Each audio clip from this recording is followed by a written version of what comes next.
I feel good, you look great, I like you, I can't wait. A first time, a first date, you're so fine, I'm so late. You sip wine.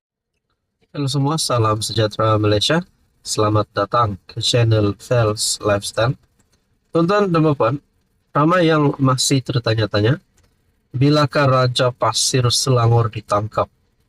Ini berkaitan dengan kes MBI, rasuah yang melibatkan bekas eksekutif MBI. Walaupun ada yang berkata pemimpin berpengaruh ini mungkin daripada kalangan pemimpinan politik yang terkenal di Malaysia. Kita pun tak tahu dari parti mana, dari blok kerajaan ataupun pembangkang.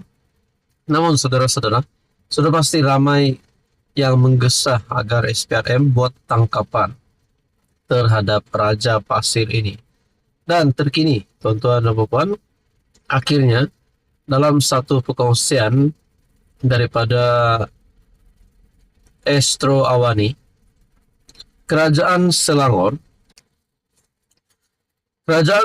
sedia beri kerjasama dalam kes MBI. Nah, dan ini diumumkan sendiri oleh antara pemimpin tertinggi di Selangor yang paling berkuasa, yaitu Amiruddin sebagai Menteri Besar Selangor hari ini. Kerajaan Selangor bersedia bekerja sama dengan pihak berkuasa susulan siasatan kes rasuah yang dijalankan terhadap Menteri Besar Selangor Pemerbadanan ataupun MBI. Menteri Besar Datuk Seri Amiruddin Syari'i berkata, sehubungan itu semua pihak diminta tidak mengeluarkan kenyataan bersifat menuding jari atau yang boleh mengganggu siasatan pihak berkaitan bagi memastikan ia berjalan dengan lancar. Siasatan terhadap institusi negeri ini memang kita sangat terbuka dan agensi penyiasat diberikan ruang dan kerjasama yang sangat baik oleh negeri dan juga agensi kerana siasatan juga akan menjamin integriti terus bertahan dalam institusi seperti MBI. Kalau ada kesalahan prosedur, kita betulkan prosedur. Tetapi kalau yang melibatkan jenayah, itu tindakan selanjutnya pihak berkuasa yang berkaitan. Itu di luar bidang kuasa negeri, kata Menteri Besar Selangor. Amiruddin yang juga pengerusi MBI berkata, bermula pada 2019, pihaknya telah memperketat prosedur operasi standard dalam menguruskan badan yang bertanggungjawab, menguruskan pelaburan dan perniagaan negeri itu bagi menjamin tata kelola yang baik. Ini adalah satu bukti kepimpinan daripada PH, itu Menteri Besar Selangor sendiri, antara contoh kepimpinan yang kita rasa boleh diteruskan bagi penggal yang seterusnya. Adakah ini bermakna Azmin Ali dah tak ada harapan lagi nak jadi Menteri Besar? Nah, saudara-saudara, berbalik kepada kes ini, akhirnya Kerajaan Selangor memberikan kerjasama dalam kes MBI. Nah, agak-agaknya siapa ahli politik berpengaruh yang terlibat dengan kes ini? Tuan-tuan, sekian saja. Tuan-tuan yang amat dihormati, ini satu lagi berita yang pasti bagi saya mungkin ada agak memalukan sedikit. Adakah sebenarnya kepimpinan pembangkang ini takut dengan Anwar Ibrahim? Adakah sebenarnya kepimpinan daripada Perikatan Nasional ataupun pembangkang ini sebenarnya tidak berani untuk bersemuka, apatah lagi berdebat dengan Anwar Ibrahim, apatah lagi di dalam sesi soal dan jawab? Nah, mungkin itu menjadi pertanyaan kepada setengah orang. Saudara-saudara, ini perkongsian daripada Harapan Daily bertarik 29 Oktober. Top 3 pembangkang gaib ketika sesi PMQT. Kelibat top 3 pembangkang termasuk ketuanya, Datuk Seri Hamzah Zainuddin, tiada dalam sesi waktu pertanyaan Perdana Menteri PMQT di Dewan Rakyat pagi tadi.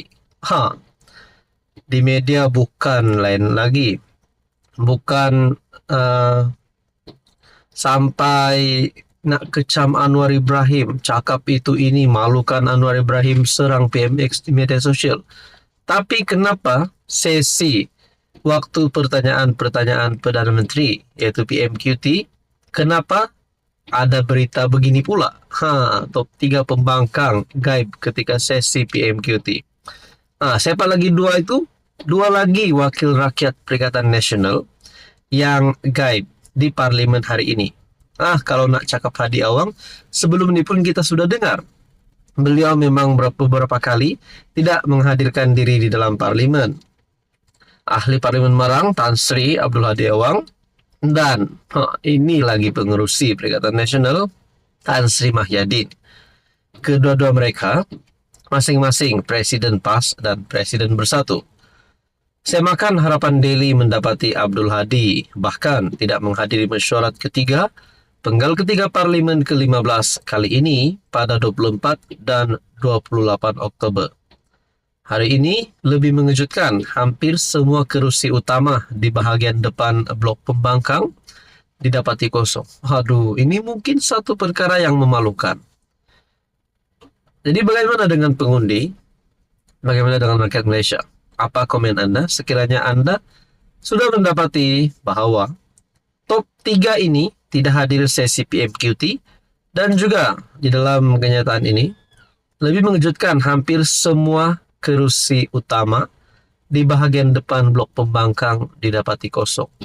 Macam mana nak jadi kerajaan kalau begini? Macam mana nak tumbangkan Anwar kalau hadir di parlimen pun? Kepimpinan utamanya pun saja tidak hadir semua. Rata-rata menyifatkan pembangkang gagal memanfaatkan peluang bersemuka secara langsung dengan PM semasa sesi PMQT dalam mengangkat suara rakyat. Antaranya pengguna X, Amir Hamzah, menulis pembangkang sebagai hanya bercita-cita besar mahu menjadi pemerintah. Ada juga berpendapat jika berada di barisan belakang dalam blok pembangkang, pastinya malu setiap kali hendak berhujah melawan PM. Bos-bos aku tak muncul nak lead dalam parlimen, malu. Tapi itulah pembangkang tiada otak, kecam Draft Ramon.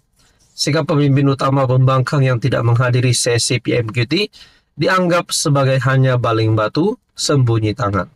Ketidakhadiran top 3 pembangkang dianggap bukti bahwa blok oposisi sekarang gagal melaksanakan peranan mereka sebagai semak dan imbang. Saudara-saudara, ini pasti satu berita duka cita untuk kepimpinan pembangkang. Jadi rakyat Malaysia, Anda boleh tahu siapa yang terbaik dan siapa yang mungkin tidak layak untuk jadi kerajaan selepas ini. Apa komen Anda?